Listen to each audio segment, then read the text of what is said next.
Ndugu mgeni rasmi, kama tunavyofahamu, mwaka huu wa 2025 ni mwaka wa uchaguzi mkuu katika taifa letu.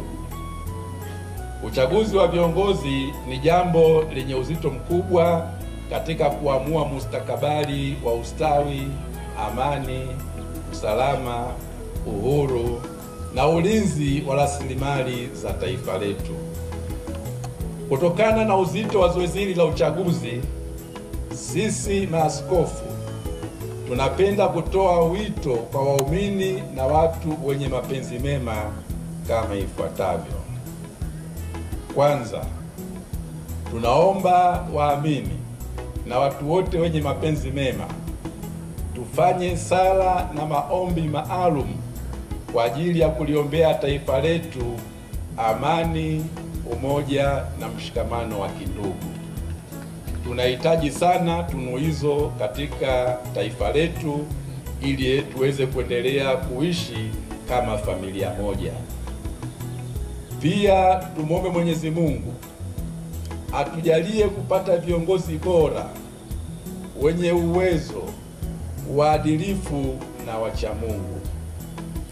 Hii itatuwezesha kuwa na viongozi wasio na ubinafsi, bali wenye uzalendo wa kweli na walio tayari kujenga jamii ya Tanzania katika misingi ya ukweli, haki, uadilifu, upendo, ustawi na uhuru kwa wote. Neno la Mungu katika kitabu cha Mithali sura ya 29 aya ya 2 linasema, waadilifu wakifanikiwa watu hufurahi, waovu watawalapo watu huugua. Tunaomba watu wetu wasiugue. Ndugu mgeni rasmi, viongozi wa serikali katika nyakati tofauti wamesikika wakiwahakikishia wananchi kuwa uchaguzi wa mwaka huu utafanyika kwa misingi ya haki, usawa na uhuru.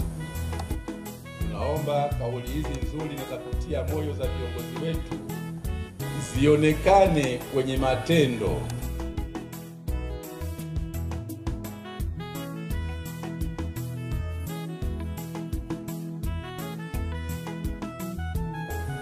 Hayaonyeshi kuwa watendaji au wasimamizi wa sheria wanatekeleza kile kinachoahidiwa na viongozi wetu. Kinachoahidiwa hakiendani na kile kinachotendeka.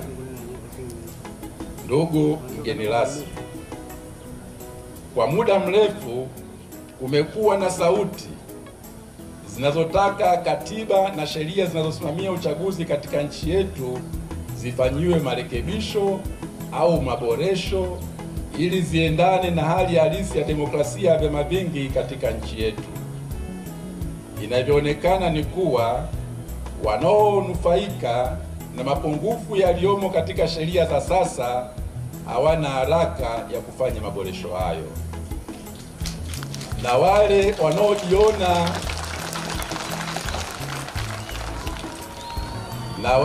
wanaojiona wanaathirika na mapungufu hayo ndio wanaopaza sauti kutaka kufanya mabadiliko ya katiba na sheria za uchaguzi. Wito wetu sisi maaskofu kwa mamlaka zinahusika ni kuwa sauti na vilio vya watu wanaotaka kufanyika kwa maboresho hayo ya katiba na sheria visikilizwe na visipuuzwe. Tunaomba marekebisho na maboresho stahiki kwenye mifumo ya uchaguzi yafanyike ili kuruhusu uchaguzi wa kweli ulio huru na wa haki katika nchi yetu. Vinginevyo, chaguzi zetu zitaendelea kugubikwa na dosari nyingi kama ilivyoshuhudiwa kwenye chaguzi za miaka ya hivi karibuni.